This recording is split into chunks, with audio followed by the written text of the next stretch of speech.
ဝမ်လင်းမောင်တိန်လို့ခေါ်တဲ့ဝမ်နဲ့ငိုကျွေးနေတဲ့တောင်တန်းတွေရဲ့တနေရာမှာပျက်စီးနေပေမဲ့တချင်းတန်တွေနဲ့ကခုန်နေစေဖြစ်တဲ့မျိုးပြက်ကြီးတစ်ခုရှိပါတယ်။မြူတွေအမြဲတမ်းဆိုင်းနေတဲ့ဒီမျိုးပြက်ကြီးရဲ့အောက်မှာ Order Oyo လို့ခေါ်တဲ့ဂိုင်းဆိုတာရှိတယ်ဗျ။သူတို့ကတော့တိတ်တိတ်ဆိတ်ဆိတ်နဲ့ပျော်ပျော်ပါးပါးနေထိုင်ကြတဲ့သူတွေပါ။ဝိညာဉ်လောကနဲ့အဆက်အသွယ်ရဖို့အတွက်သူတို့တွေကအရက်ကိုမြင့်မြတ်တဲ့အရာတစ်ခုလိုမျိုးတောက်သုံးကြတယ်။သူတို့အတွက်အရက်ဆိုတာအခက်အခဲကနေထွက်ပြေးဖို့မဟုတ်ပဲထုံးလန်းစင်လာတစ်ခုအရာတောက်သုံးနေကြတာပါ။ဘဝမှာပြဿနာတစ်ခုနဲ့ကြုံလာတဲ့အခါသူတို့ရဲ့အဖြစ်အရှင်းရှင်းလေးပါပဲ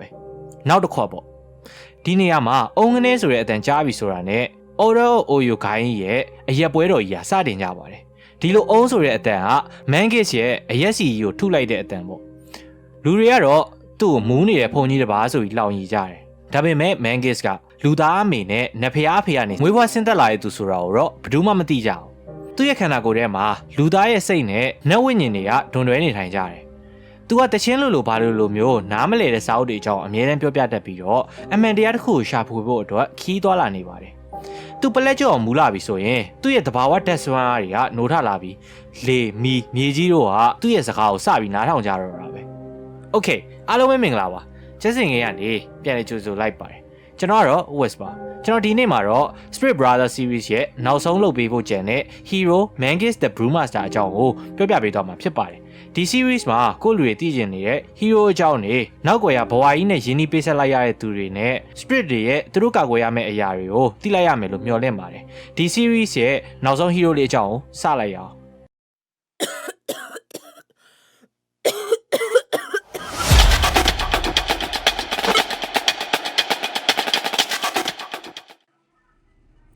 ဝဲလင်းမောင်ထိန်ရဲ့နရှိုင်းတဲ့နေရာ Ruin City မျိုးပြက်ကြီးရဲ့အောက်ဖက်တဲ့နေရာမှာတခုတည်းနဲ့ထီတည်ရှိနေတဲ့ဂျိုင်ဝမ်တစ်ခုရှိပါတယ်။အဲ့ဒီနေရာမှာရာစုနှစ်ပေါင်းများစွာပုံအောင်နေထိုင်ခဲ့ကြတဲ့ရှေးဟောင်း Order of Oyo ဂိုင်းသားတွေကနေထိုင်ကြပါတယ်။သူတို့တွေကဘဝကိုထူးဆန်းပြီးလေးနက်တဲ့ပုံစံနဲ့ရှင်သန်ဖြတ်သန်းနေကြတယ်ဗျ။သူတို့တွေက Mod နဲ့ Hop လို့ခေါ်တဲ့အရာတွေကိုအသုံးပြုပြီးကိုယ်ပိုင်အရက်တွေကိုချက်လုပ်ကြပါတယ်။အရက်သေးစာကိုအပျော်သဘောနဲ့မဟုတ်ပဲစွမ်းအားကြီးပြီးမြင့်ပြတ်တဲ့လက်နက်ကိရိယာတစ်ခုအနေနဲ့သတ်မှတ်ထားကြပါတယ်။သူတို့တွေကပွဲတော်ကြီးတွေကျင်းပပြီးတောက်စားကြတယ်ဒါပေမဲ့အပျော်တက်တော့မဟုတ်ပါဘူးသူတို့အခေါ် Holy Revelry ကျွန်တော်မြန်မာလို့ဆိုရင်မြင့်မြတ်တဲ့ဇံဝင်စားခြင်းလို့ခေါ်တဲ့အခြေအနေကိုရောက်ဖို့ပါလူလိုပြောရင်တော့လူမန်းသူမန်းမသိအောင်မူးယူနေတယ်လို့ပြောရမှာပါအဲ့လိုအိမ်မက်လိုတကယ်လိုအခြေအနေမှာဝိညာဉ်လောကနဲ့ဆက်သွယ်နိုင်တယ်လို့သူတို့ကယုံကြည်နေကြပါတယ်သူတို့နေ့ရက်တွေကိုအနုပညာတွေလေ့လာရင်ဒါမှမဟုတ်သဘာဝတရားကိုခံစားရင်လောကကြီးကဘယ်လောက်ပဲကျန်းနေပါစေစိတ်ကိုတည်ငြိမ်အောင်လေ့ကျင့်ရင်လည်းအချိန်ကုန်ဆုံးလေးရှိကြပါတယ်ဒါပေမဲ့တောက်စားမှုတွေအမှုပညာတွေရဲ့နောက်ွယ်မှာဒီဂိုင်းကြီးကကြီးမားတဲ့ယုံကြည်မှုတစ်ခုတည်ဆောင်ထားတယ်ဗျသူတို့ရဲ့ Order of Oyo အဖွဲ့ဝင်တိုင်းဟာကျွန်တော်အရင်တစ်ပတ်က Viceroy Law မှာပြောပြခဲ့တဲ့ဒီ Dota Universe လို့ခေါ်တဲ့စัจ java ရာကြီးကအကွဲပျက်စီးနေပြီဆိုတဲ့အကြောင်းကိုအကြအမြင်ရထားကြပါတယ်ဒီ Dota Universe ကြီးဘာကြောင့်ပျက်စီးရတယ်ဆိုတဲ့အကြောင်းရင်းကိုလည်းသိထားကြတယ်လို့ထင်တယ်ဗျသူတို့ရဲ့ပြောစကားအရဆိုရင်ဟိုးရင်အတိတ်ကာလတွေမှာတော့ဝိညာဉ်လောကလို့ခေါ်တဲ့ Spirit Realm နဲ့ရုပ်ဝတ္ထုလောကလို့ခေါ်တဲ့ Physical World တို့ဟာဘုံတစ်ခုတည်းအနေနဲ့တည်ရှိနေခဲ့ကြတယ်လို့ဆိုပါတယ်လူတွေနဲ့ဝိညာဉ်တွေအတူတူနေထိုင်ခဲ့ကြတယ်ပေါ့အချိန်တစ်ခုကြာပြီးတဲ့နောက်ပိုင်းဝိညာဉ်ဘုံနဲ့လူသားတွေရဲ့ဘုံကွဲထွက်သွားပြီးတဲ့နောက်မှာဒီ Dota ရဲ့ Universe ကြီးကစတင်ပျက်စီးလာခဲ့တယ်လို့ယုံကြည်ထားကြတယ်ဗျအဲ့ဒီအရာကိုပြန်လည်ပြုပြင်ဖို့အတွက်စစ်ပွဲတွေစစ်ပစ္စည်းတွေနဲ့မရပါဘူးဉာဏ်အလင်းပွင့်ခြင်းလို့ခေါ်တဲ့ Enlightenment နဲ့ပဲရနိုင်ပါတယ်တစုံတစ်ယောက်ကမူးမူးယူးယူးဖြစ်ပြီးကွဲပြဲနေတဲ့အချိန်မှာပြီးပြည့်စုံတဲ့အတွေးတစ်ခုဒါမှမဟုတ်စင်ကြယ်လွန်းတဲ့အမှန်တရားတစ်ခုကိုတွေးနိုင်မှသာဒီကွဲနေတဲ့ပုံနှစ်ခုကပြန်လည်ပေါင်းစည်းသွားနိုင်မယ်တဲ့ပြီးတော့သူတို့ကအရက်သမားတွေဖြစ်တာကြောင့်ပဲပြဿနာတော်တော်များများကိုအရက်တောက်ပြီးဖြေရှင်းတာအကောင်းဆုံးပဲလို့ယုံကြည်ထားကြသေးပါတယ်အဲ့ဒီလူသူအယောက်အပေါက်နေတဲ့ခြံဝိုင်းဒေသမှာပဲကဘာမြေကြီးနဲ့မသက်ဆိုင်တဲ့ကလေးတစ်ယောက်မွေးဖွားလာခဲ့ပါတယ်သူ့နာမည်ကတော့ Mangis ပါသူ့ရဲ့အမေကတေမျိုးလူသားတစ်ယောက်ဖြစ်ပေမဲ့သူ့ရဲ့အဖေက Slasher ကောင်းကင်ဘုံသားတစ်ပါးဖြစ်ပါတယ်သူ့အဖေကကျွန်တော်တို့မသိသေးတဲ့ Spirit Brother တွေထဲက Spirit တစ်ပါးဖြစ်နိုင်ပါတယ်။ဘာဖြစ်လဲဆိုတော့ Mangis က Stone Spirit, Amber Spirit, Void Spirit နဲ့ Earth Spirit တို့နဲ့မျိုးတူညီပါတယ်။ Stone Spirit ဆိုရင်သူ့ရဲ့ညီကိုဝမ်းခွဲလို့တောင်မှသတ်မှတ်ထားပါတယ်။ဒါကြောင့် Mangis ကရှားပါတဲ့နတ်သွေးရောလူသားတစ်ယောက်ဖြစ်လာခဲ့ပြီးမျိုးရိုးနှစ်ခုလုံးရဲ့တာဝန်တွေကိုထမ်းဆောင်နေတဲ့သူပါ။သူကြီးပြင်းလာတဲ့အခါမှာလူတွေရဲ့စွမ်းရည်တွေရောနတ်တွေရဲ့အစွမ်းတွေကိုပါထူးထူးချွန်ချွန်အသုံးပြုလာနိုင်တဲ့ပထမအဆုံး Half Slasher ဖြစ်လာခဲ့ပါတယ်။လူသားတွေရဲ့ခိုင်မာတဲ့ကိုယ်ခန္ဓာနဲ့ Slasher တစ်ပါးရဲ့နက်ရှိုင်းတဲ့ဝိညာဉ်စွမ်းအားကိုပိုင်ဆိုင်ထားတာပေါ့ Mangis လူမန်းသီးတစားအရွယ်ကနေစပြီး Order of Oyo ဂိုင်းရဲ့အတော်ဆုံးဆရာသမားတွေစီမှာပညာသင်ယူခဲ့ရပါတယ်အတော်ဆုံးဆရာသမားဆိုတဲ့နေရာမှာအမူးနိုင်ဆုံးအရာသမားတွေဆိုပုံမှန်ပဲထင်တယ်ဗျ ဒီဆရာတွေကစီကန်ရိုးရာ balance လို့ခေါ်တဲ့မျှတမှုနဲ့ကျွမ်းကျင်မှုတွေကိုပါတန်ဖိုးထားကြတဲ့သူတွေပါ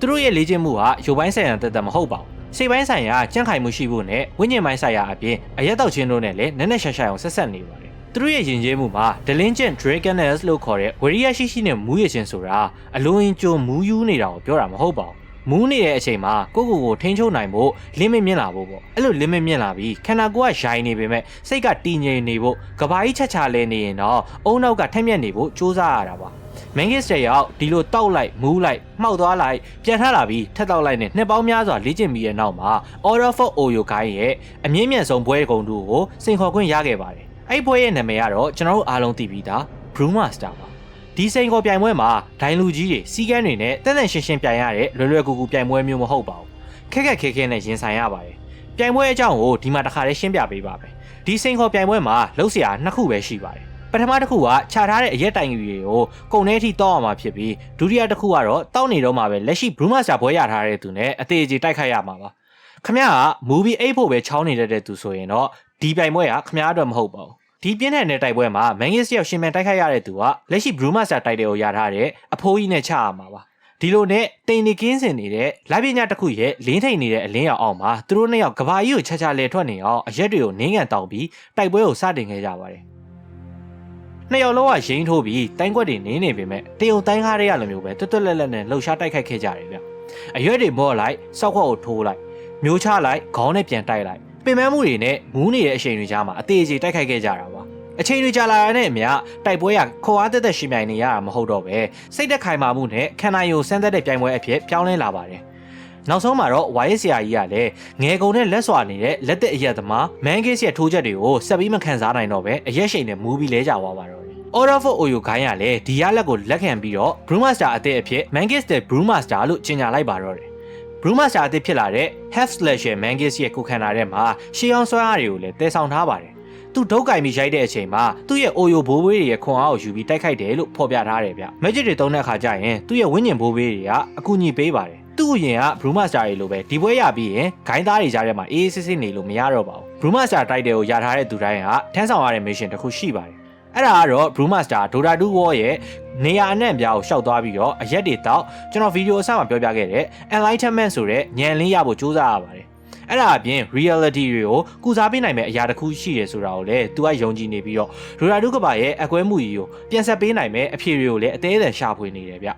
Mangis မှာ slasher သွေးပါတဲ့အတွက်သူကတခြား slasher တွေလိုပဲလေမီမြေကြီးစတဲ့ဓာတ်သဘောတဘာဝတွေနဲ့ဆက်နွယ်မှုရှိနေပါတယ်သူကတခြားသူတွေနဲ့အဓိကကွာခြားချက်တစ်ခုကတခြား spirit တွေကဓာတ်သဘာဝတစ်မျိုးတည်းကိုပဲပိုင်ဆိုင်ကြတာပါ Mangis ကတော့တစ်မျိုးတည်းပို့ပြီးပိုင်ဆိုင်ထားတဲ့တူးရီတော့သူပါအဲ့ဒါကြောင့်ပဲသူ့ကိုယ်သူလေမီမြေကြီးဆိုပြီး element warrior ၃အောင်အဖြစ်ခွဲထုတ်နိုင်တာပါအရင်နှစ်လောက်ကနေစပြီး fight ပါခဲ့ပေမဲ့အခုတော့ fight မပါတော့ပါဘူးထူးခြားတဲ့တစ်ခုကဒီစွမ်းအားကို Mangis ကိုယ်တိုင်အပြည့်အဝနားမလည်သေးပါဘူးဘာဖြစ်လဲဆိုတော့ဒီလိုကိုခွဲတာသူအကြီးကျယ်မူးနေတဲ့အချိန်မှာပဲဖြစ်တတ်လို့ပါသူတေချာမထင်းချုပ်နိုင်သေးဘူးပေါ့ primary split ကိုတုံးလိုက်တဲ့အခါဖြစ်ပျက်ခဲ့တဲ့အရာတွေကမြူရီလိုပဲဝေဝါးနေပြီးဒဏ်ရာတွေသာကြံခဲ့တဲ့ထူးဆန်းတဲ့အိမ်မက်ကြီးတစ်ခုလိုပဲဖြစ်နေတတ်ပါတယ် Brew Master Law ကအရန်နေတဲ့အတွက်ယိုနဲ့ Oyo ဆိုတာဘာလဲဆိုတာကိုတေချာမရှင်းပြပေးထားပါဘူး Mangis ရဲ့ဇာတ်ကားတချို့မှာယိုနဲ့ Oyo ဆိုတဲ့နာမည်တွေပါပါတယ်ဂိုင်းက Oyo ကိုကိုးကွယ်ပေမဲ့ Oyo ဆိုတာဘာလဲဆိုတာမသိရပါဘူးဒါပေမဲ့ Mangis ရဲ့ဇာတ်ကားတွေကိုကြည့်ပြီးကောက်ချက်ချနိုင်တာနှစ်ခုရှိတယ်ဗ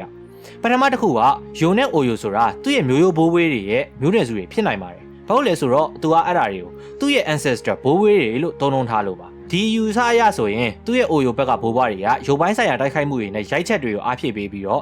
ယိုဘက်ကတော့မှော်စွမ်းအားတွေကိုအားဖြည့်ပေးပါတယ်ဒုတိယတစ်ခုဖြစ်နိုင်ခြေရတော့ယိုနဲ့ Oyo ဆိုတာမိသားစုမျိုးရိုးမဟုတ်ပဲစန့်ကျင်ဘက်ဖြစ်နေတဲ့စစ်ကြဝဠာကြီးရဲ့စွမ်းအားနှစ်ခုဖြစ်နိုင်ပါတယ် Mangis ကယိုနဲ့ Oyo ကသူ့ကိုအသက်ရှင်အောင်ပြန်လုပ်ပေးနိုင်တယ်ပြီးတော့အဲ့အရာနှစ်ခုကစန့်ကျင်ဘက်တွေလို့ပြောဘူးပါတယ်ဒုတိယယူဆအရဆိုရင်ရင်နဲ့ရန်သဘောတရားနဲ့ဆင်တူပါတယ် Mangis ကမျှတမှု balance ကိုတန်ဖိုးထားတဲ့သူဖြစ်နေတော့ဒါကလည်းပိုပြီးဖြစ်နိုင်ခြေရှိပါတယ်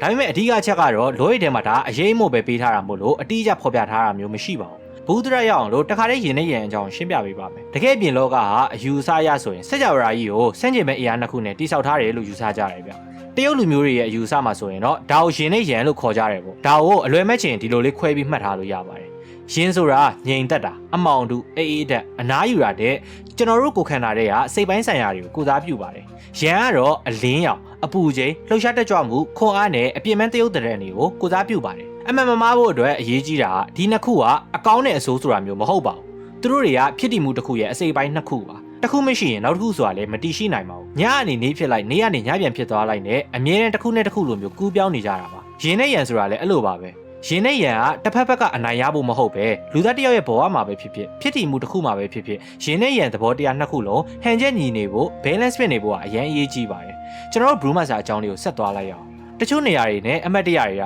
ကိုယ်နဲ့ပဲဘလောက်ဝေးသွားပါစေစိတ်ထဲကနေတော့ထွက်မသွားတတ်ကြပါဘူးအဲ့ဒီထဲကမှ Mankis အတွက်အရေးပါဆုံးနေရာကတော့ဂျိုင်ဝဲနေရဲ့အပေါ်က Ruin City ပါပဲ Ruin City ကဝေလင်းမော်နိန်ထဲမှာရှိပြီးတော့ Oro Oyo ခိုင်းကအဲ့မြို့ရဲ့အောက်မှာနေပါတယ် Mankis အတွက်တော့အဲ့မြို့ကလှပတဲ့မြို့တစ်ခုဆိုတာတည်းအများကြီးပိုပါတယ်တနေ့ကျရင်အဲ့နေရာကိုပြန်သွားဖို့မျှော်လင့်ထားသလိုတည်တဲ့အခါကျရင်လည်းသူ့ရဲ့အလောင်းကိုအဲ့နေရာမှာပဲမြုပ်နှံပေးစီချင်ပါတယ်သူ့ရဲ့ဘဝကိုသူ့ရဲ့ခိုင်းသားတွေနဲ့သူ့ရဲ့မွေးရမြေကအမတ်တရတွေရဲ့အရေးအောက်မှာပဲအဆုံးသတ်ရှင်တဲ့ပုံရတယ်ဗျကျွန်တော် Stone Street Law ရဲ့ fan မှာပြောပြခဲ့တယ်လို့ Mankis က Stone Street ကိုမှားထားတာရှိပါတယ်သူတည်သွားတဲ့အခါကျရင် Ruin City အောက်မှာမြုပ်ပေးဖို့ပါဒီတောင်းဆိုမှုကတာမန်တည်တန်းစာတစ်ခုထက်ပိုပြီးလေးနက်ပါတယ်သူတို့နှစ်ယောက်ငယ်စဉ်ဘဝကဝေမျှခဲ့ဘူးတဲ့အရာတစ်ခုဘုံတွေရဲ့ပေါင်းစည်းနေခဲ့တဲ့မူလအစအမတ်တရတွေဒါမှမဟုတ်တမိုင်းကြောင်တစ်ခုခုရှိနေခဲ့တယ်ဆိုတာကိုနှုတ်ကနေထုတ်ပြောကြရမလို့ပဲသူတို့နှစ်ယောက်လုံးနားလည်နေကြတယ်ဆိုတာကိုဖော်ပြနေသလိုပါပဲဒီနေ့ Brewmaster အကြောင်းကတော့ဒီလောက်ပါပဲကျွန်တော်ဆက်ပြီးတော့ voice line တချို့နဲ့ spare တွေအကြောင်းကိုဆက်ပြီးရှင်းပြပေးပါမယ်အရာသမားကြီးဖြစ်တဲ့ Bristol ဘက်ကငါတို့ဒါပြီးွားရင်မင်းရဲ့ငါရဲ့ text ရဲ့တစ်ခွက်လောက်တော့ရအောင်ဘယ်လိုလဲလို့မေးတတ်ပါတယ် Bless you me and Task throw back a tumbler after this, eh? text ကဒီဘက်တည်းပြီးွားရင်ငါ့ကိုလာရှာ Brewmaster ဒုတိယတစ်ခေါက်တော့ငါတိုက်မယ်နော်လို့ပြောတတ်ပါတယ် Find me after the battle, Brewmaster. The second round is on me. Finlancer ကတော့ Brewmaster နဲ့တွေ့ရတဲ့အခါလာတော့မဲ့အောင်နိုင်မှုအတွက်ငါတို့အခုကတည်းကကြိုတော့အောင်လို့ခေါ်တတ်ပါတယ် Drink to our coming victory, Brewmaster. Main King ကတော့ Brewmaster ကိုတက်ပြီးရခါကျရင်မင်းရဲ့ Brewmaster license ကတော့ပြန်အသိမ်းခံရတော့မယ်လို့ပြောတတ်ပါတယ် Your license is about to get revoked. Spray အကြောင်းကိုကျွန်တော်ဆက်ပြီးရှင်းပြပေးပါမယ်ပထမအဦးဆုံး Spray ဖြစ်တဲ့ Thunder Club ကတော့ Mankis ရဲ့ AR မှာအရက်စီကြီးကနေထွက်ပေါ်လာတာပါသူ့ရဲ့အရက်စီကြီးကြောင်တုံးပေါ်အုံငင်းတဲ့အတန်ကျလာတဲ့အတူ